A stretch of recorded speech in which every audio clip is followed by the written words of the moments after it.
Good evening, sir. Last time हमने कहाँ तक पढ़ा था?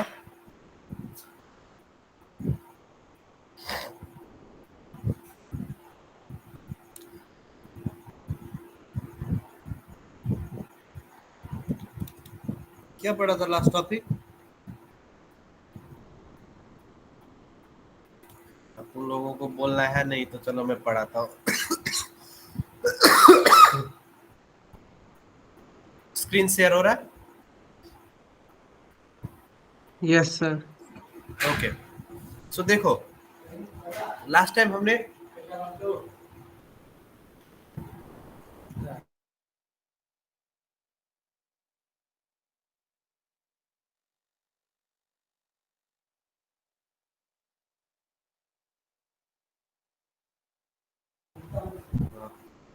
देखो तो आज हम पढ़ेंगे टनल इफेक्ट। ठीक है, लिखो टॉपिक टनल इफेक्ट।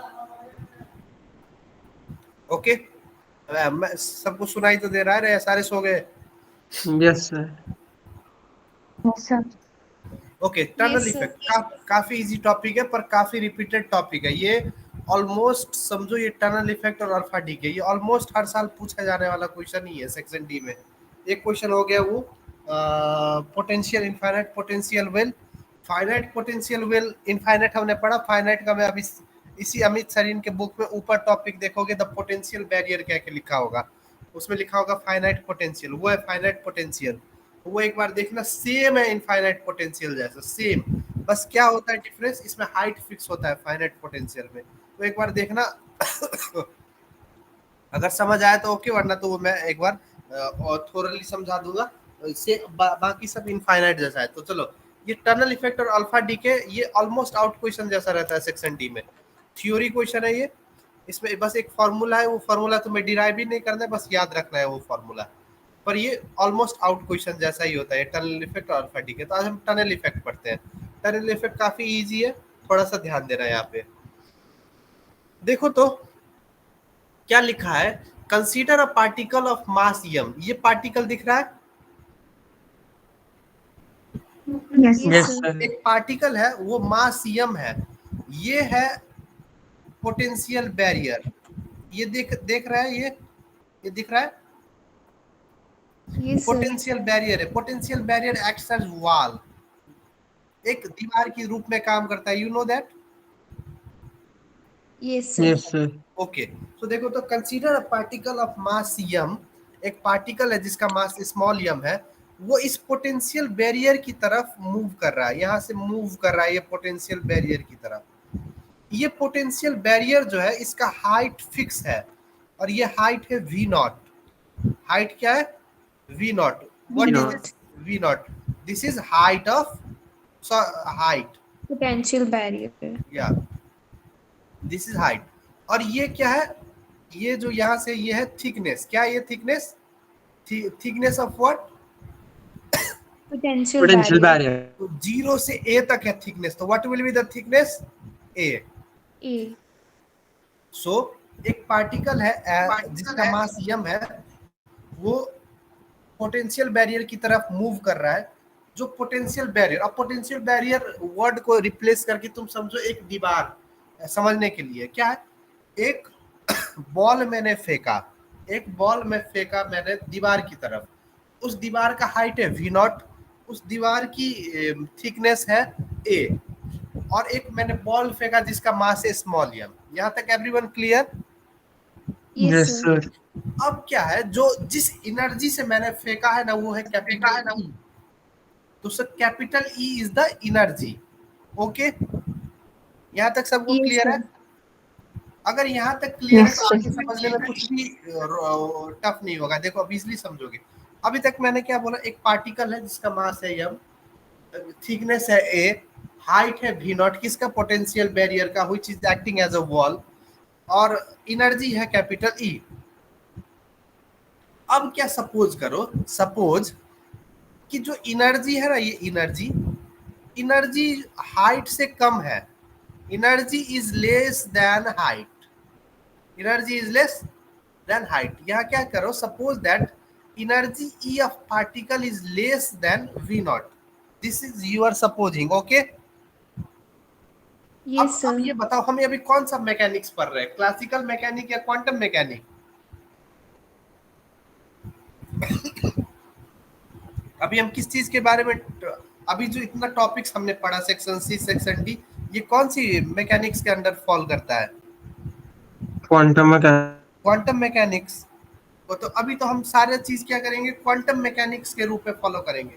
पर जो क्लासिकल मैकेनिक्स है वो क्या कहता है कि एक मास यम का पार्टिकल को अगर तुम पोटेंशियल बैरियर की तरफ वो जा रहा है, जिसका एनर्जी ई है, पोटेंशियल बैरियर का हाइट वी नॉट है और पोटेंशियल बैरियर का थिकनेस ए है, तो वो एनर्जी जो है वो सपोज करोगे अगर तुम कि हाइट से कम है, energy is less than height, तो क्लासिकल मैकेनिक्स का कंसेप्ट क्या कहता है कि ये पार्टिकल जो है ना, ये पार्टिकल, ये यम, ये पार्टिकल कभी इस पोटेंशियल बैरियर को क्रॉस ही नहीं कर पाएगा, ये कभी क्रॉस नहीं कर पाएगा। और ये यम अगर मानो अभी यम तो इसी साइड में है ना, इस साइड में यम तो अभी लेफ्ट हैंड साइड में है या नहीं? Yes, yes sir. सर। तो क्लासिकल मैकेनिक क्या कहता है कि अगर एनर्जी तुम्हारा हाइट से छोटा है तो वो कभी क्रॉस ही नहीं कर पाएगा, उस पार जा ही नहीं पाएगा कभी, और जा ही नहीं पाएगा तो उस पार जैसे जाएगा ही नहीं तो उस पार तो दिखेगा भी नहीं। तो क्लासिकल मैकेनिक्स का कंसेप्ट क्या है कि अगर एनर्जी कम है हाइट से, वी नॉट से, तो क्या होगा कि पार्टिकल कभी उस बैरियर को क्रॉस ही नहीं कर पाएगा और दूसरे साइड पे कभी दिखेगा ही नहीं। पर अब यहाँ पे बट हम तो क्लासिकल मैकेनिक्स तो पढ़ नहीं रहे, हम कौन सा मैकेनिक्स पढ़ रहे हैं?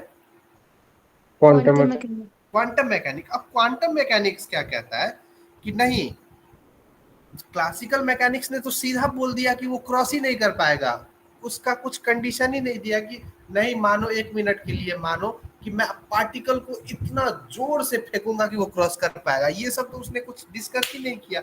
एक 1 मिनट के लिए मैं बॉल कितना भी हाइट ऊपर रहे, चलो 1 मिनट के लिए क्लासिकल मैकेनिक्स ने क्या कह दिया कि शिवांग अगर बॉल फेंकेगा तो बाउंड्री के पार जा ही नहीं पाएगा। पर क्वांटम मैकेनिक्स क्या कहता है, नहीं, शिवांग में कुछ ऐसे एनर्जी होगा कि वो बॉल फेंकेगा तो वो बाउंड्री के पार जाएगा, कुछ प्रोबेबिलिटी होगा, चाहे वो कितना भी बुद्धू प्लेयर क्यों ना हो पर अगर वो फेंकेगा तो बॉल जाएगा। क्वांटम मैकेनिक्स सेम चीज कहता है पार्टिकल के लिए कि कुछ सर्टेन फाइनाइट प्रोबेबिलिटी है, सर्टेन फाइनाइट मतलब कुछ प्रोबेबिलिटी दिख रहा है कि पार्टिकल उस बैरियर को क्रॉस करके उस साइड चला जाएगा। कब? जब एनर्जी हाइट से कम भी हो तब भी। अभी तो हम एनर्जी हाइट से कम है कह के डिस्कस कर रहे हैं कि नहीं? Yes sir. Yes, sir. तो क्लासिकल मैकेनिक्स ने क्या कहा?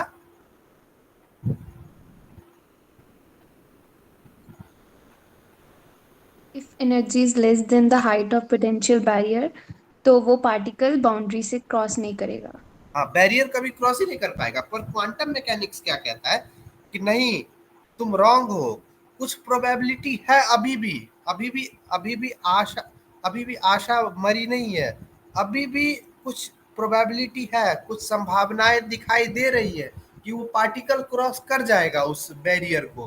तो उसी प्रोबेबिलिटी को हम कहते हैं टनलिंग प्रोबेबिलिटी। क्या प्रोबेबिलिटी? Tunnelling Tunneling. प्रोबेबिलिटी। देखो, टनल मतलब क्या होता है, एक बड़ा सा पहाड़ है, उसको उसमें छेद करके इधर से उधर तुम रास्ता बना दो, तो दैट इज टनल और not? Yes, sir. Yes. Tunnelling probability also means कि वो बैरियर है, वो बैरियर को क्रॉस कर जाएगा और एक अपने लिए वो रास्ता बना देगा। कि पार्टिकल, क्लासिक मैकेनिक्स ने तो सीधा कह दिया कि नहीं, तुम अपने लिए रास्ता बना ही नहीं सकते, तुम उस पार जा ही नहीं सकते।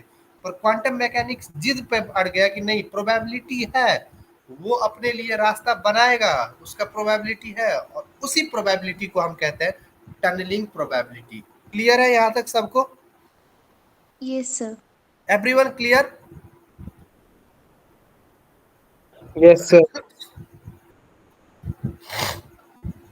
ओके, तो देखो, तो प्लीज रिमेंबर दिस फॉर्मूला, ये फॉर्मूला तुम्हें याद करना ही होगा। This, if you will be asked what is the formula of tunnelling probability, then that is 1/1 plus v naught square upon 4e v naught minus e sin h square. अब ये देखो, Sin h is trigonometrical function, V naught is height, capital E is energy, A is thickness, h naught is h upon 2 pi. Okay.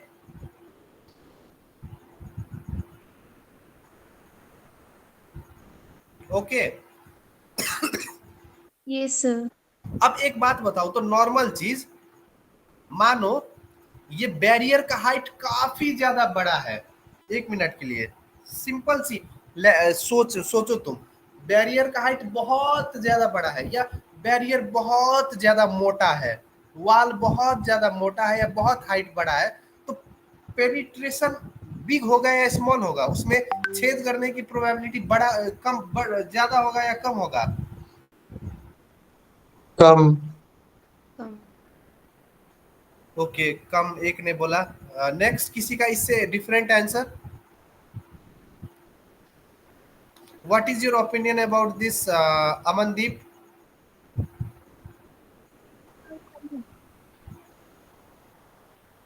Shubhdeep?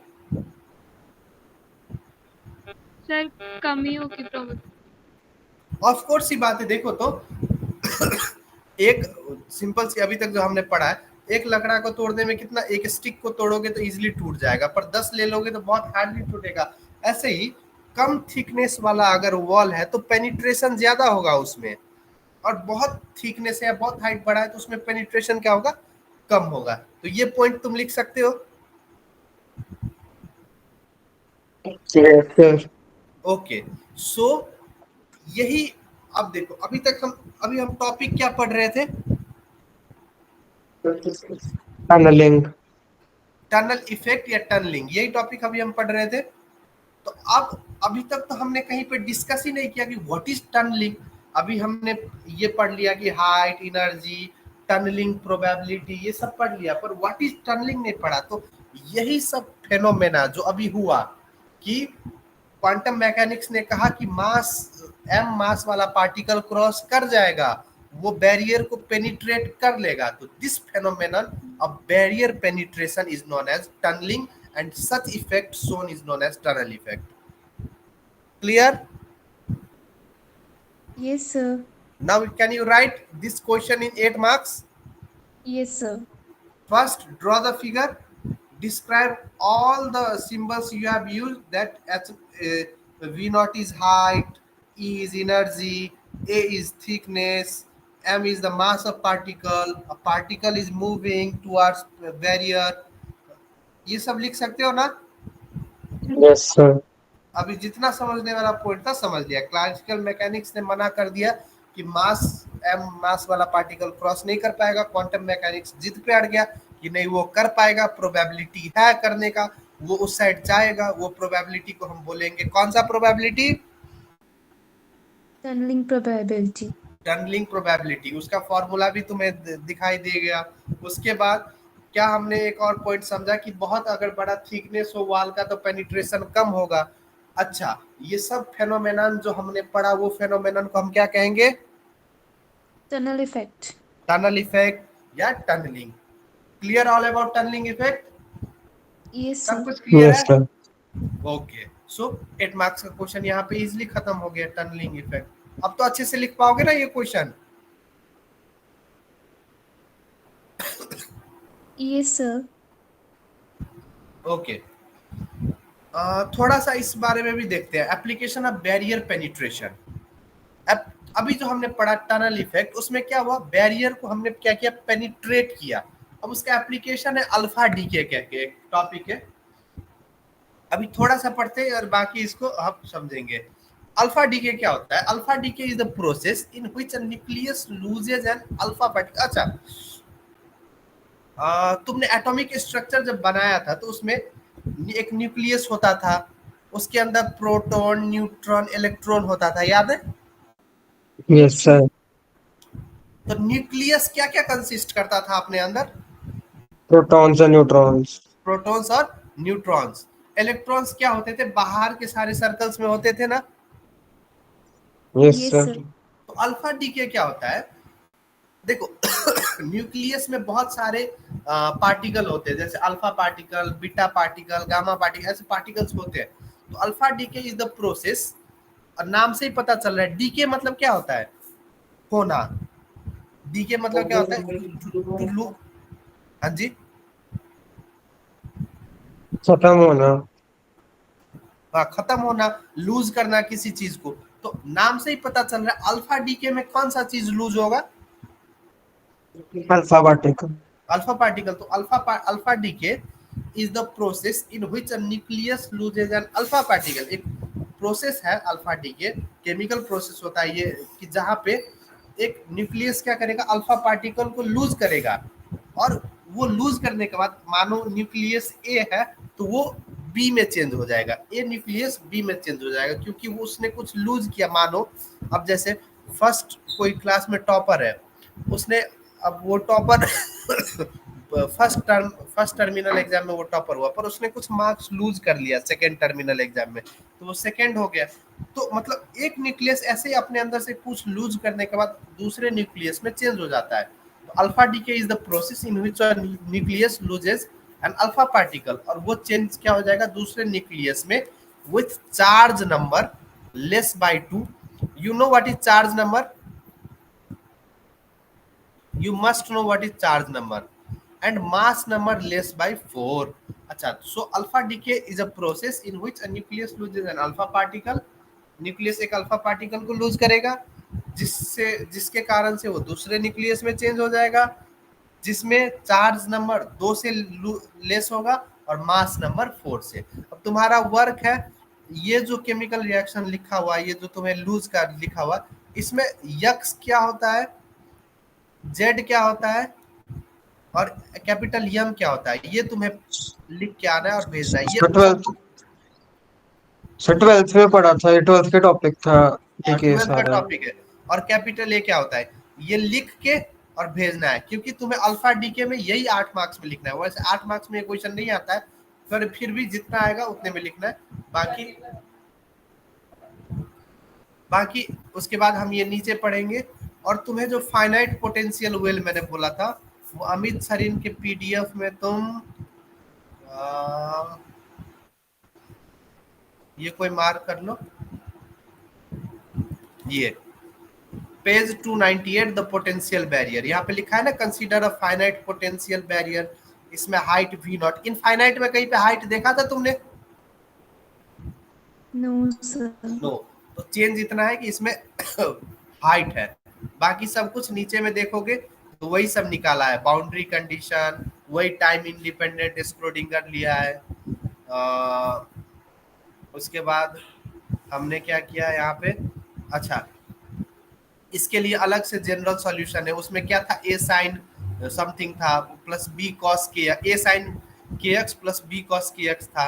यहाँ पे भी boundary condition निकाला है, मतलब same है। एक बार ये रीडिंग देना, एक बार लिखना, उसके बाद अगर नहीं समझ आए तो फिर। पर alpha decay is 12th class topic. Alpha decay के बारे में इतना ही नहीं, गूगल पे सर्च करके अगर बाइजूस के नोट मिले, मैं देखूंगा अगर मिले alpha decay is 12th class topic. So उसमें वो रिएक्शन में जो मैंने बोला है वो पढ़ के आना। उसके बाद वी विल बी, उसके बाद मुझे लगता है एक लेक्चर में हम सेक्शन डी खत्म कर लेंगे उसके बाद लास्ट, क्योंकि सेक्शन डी में उतना ज़्यादा टॉपिक रहने गया, बड़ा टॉपिक हमने ऑलमोस्ट सारे कवर कर लिए हैं। ओके, तब तक पढ़ के आना, ठीक है? Yes sir. Okay. Yes, sir. और ये सारे नोट्स बनाते जाओ, क्योंकि लास्ट में याद नहीं रहेगा, जो मैं पॉइंट्स कहता जाता हूँ नोट्स बनाते जाओ, बाद में उसको सफल करके पढ़ना। चलो ठीक है, take care, thank you. Thank you sir. Thank you, sir.